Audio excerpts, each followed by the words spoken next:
শিবপ্রসাদ মুখোপাধ্যায় ও নন্দিতা রায়ের আছে ছবি বহুরূপী। শিবপ্রসাদ মুখোপাধ্যায় ও নন্দিতা রায়ের ছবি বহুরূপী পুজোর আগে রিলিজ করছে। ছবিতে একটি গুরুত্বপূর্ণ চরিত্রে আছে স্বয়ং পরিচালক নিজে শিবপ্রসাদ মুখোপাধ্যায় এবং আবির চট্টোপাধ্যায়।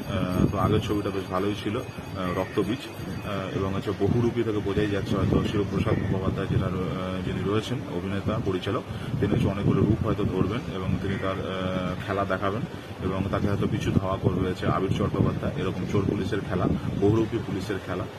তো শিবপ্রসাদ মুখোপাধ্যায় তিনি দাবি করছেন যে তার হচ্ছে 30 বছর কমপ্লিট হলো তার এই ইন্ডাস্ট্রিতে, এবং পুজোর আগে হচ্ছে তার প্রথম ছবি আসছে, মানে অভিনেতা হিসেবে তার প্রথম ছবি আর কি পুজোর আগে আসছে। তার জন্য তিনি উচ্ছ্বসিত এবং আনন্দিত। তো ছবিটা কেমন হলো, পোস্টারটা ভালোই আর কি পড়েছে, একটু অন্য ধরনের লাগছে, তার লুকসটা আছে অন্য ছবির তুলনায়।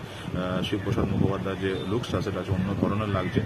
ছবিটা কেমন হয়েছে বা কেমন হবে সেটা